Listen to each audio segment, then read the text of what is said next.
Today I want to talk about something very, very special that just happened recently. It is in fact so special, it is nearly impossible.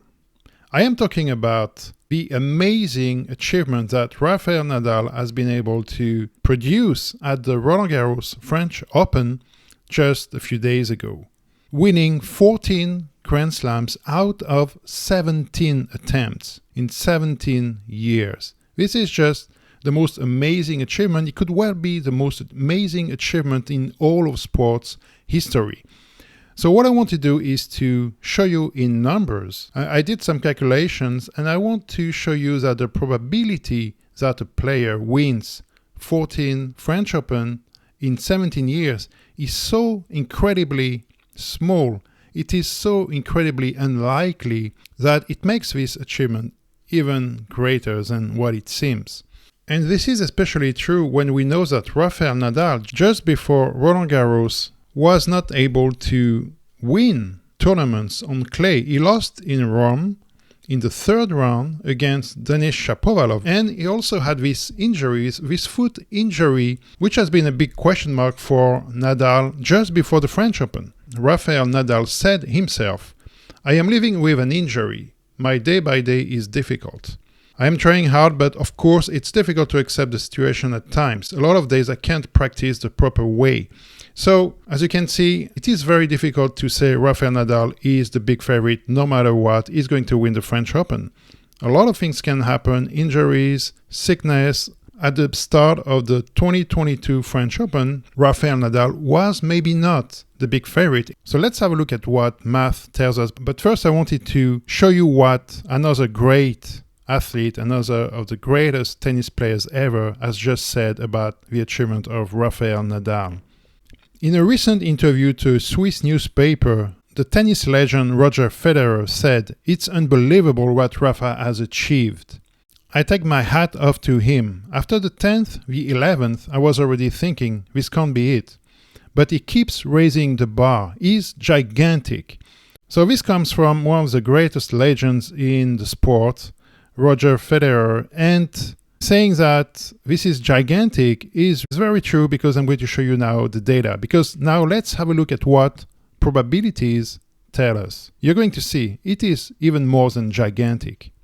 There are 128 participants at the French Open in a Grand Slam in general. And if we assume, and now that's a big assumption, okay, that's an hypothesis, that's an assumption, but if we assume that each player has the same chance to win at the beginning of the tournament, then the probability of winning one Grand Slam, one French Open final, let's say, is 1 out of 128, which is a bit less than 1%. The probability to win 2 Grand Slams out of 2 attempts is 1 out of 16,348, a lot smaller already. And if we do the math now, the probability of winning 14 Grand Slams out of 17 attempts, which is what Rafael Nadal has achieved, is 1 in 10 to the power 33. And this is an extremely, extremely tiny number, which in fact is 10 billion times, yes, 10 billion times less than the likelihood of finding the Earth among all the stars in the universe. Let me show you what I mean. Let's calculate the number of planets in the whole universe. We know there are trillions of planets in our galaxy alone, and there are at least 200 billion galaxies. If we do the math, we realize that there are more than 10 to the power 23 planets in the universe. Okay, and this is a lower limit. We don't know exactly how many, but this is a lower limit. There could be a lot more than that actually. But the point is, this number is already huge, and yet it is a lot smaller than the number I just showed you before. And this was taken from this website here, which I really recommend you go and have a look. They have a really nice article talking about the number of planets in the universe. We know that Rafael Nadal is the best clay court player in all of history. Therefore, we usually would tend to believe he has a better chance than anyone else to win at the French Open. And of course, it is very difficult to give a number of chance because A lot of things can happen, injuries, sickness, etc., etc. So we cannot control all of these things. Novak Djokovic beat him the year before in the final. So probably Novak Djokovic was the big favorite and he was playing very well. But let's imagine that Rafael Nadal has a 40% chance to win the French Open at the beginning of the tournament, which I think is very reasonable. All the other players combined have 60% of chance to winning the Grand Slam, okay? All of them combined. Therefore, the 127 other players have a 0.47% chance of winning Roland Garros. If we do the math, this gives us a probability that Rafael Nadal wins 14 Roland Garros out of 17 attempts is 1 in 2,500. Okay, still a very, very small number, as you can see.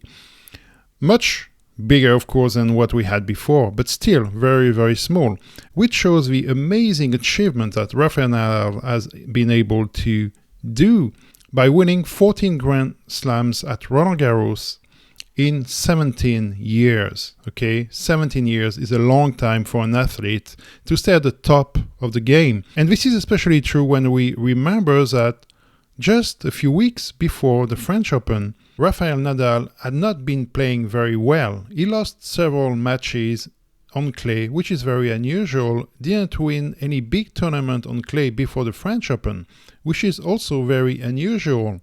On top of it, he already had an injury before starting the tournament. So the odds that he would win the tournament were actually quite low. They were not really as good. Of course, everyone knows that Rafael Nadal is the king of clay, especially at the French Open. But still, when you're injured and you have not been playing well, chances to win it are slim. Now, during the tournament, he had to beat legend Novak Djokovic, who had been playing very, very well lately, winning the Rome Open just before the French Open. On clay as well, especially because Novak Djokovic had been winning 11 matches in a row, okay? So he was in form and feeling well and said he was playing well. He had to beat Novak Djokovic, and just before that, he had to beat, in a very long and hard match, 5-set match, the young star Felix Auger-Aliassime, who had been playing very, very well and who pushed Nadal to the limits. As you can see, the road was very long and difficult for Rafael Nadal to reach his final and win this 14th French Open. However, Rafael Nadal managed somehow. I don't know how. I just don't know how. Frankly, it's unbelievable. It's really out of his world. But he managed to win this, get over his injury, and win again for the 14th time in 17 years. And I showed you the math. This is extremely, extremely difficult to do. The odds are way, way against you to achieve this kind of result. So if you liked this video, give it a thumbs up. Consider subscribing to the channel because I'm going to be posting a lot more really exciting videos, scientific, factual videos, and I'm going to explore a lot of different topics. So let me know also if you would like me to discuss specific topics. And let me know what you think about this achievement by Rafael Nadal as well. And do you think this could be the greatest achievement in all of sports history? Let's have a discussion on this. What do you think is the greatest achievement in all of sports history? Let me know in the comments below. Thanks for watching, and I'll see you in the next video.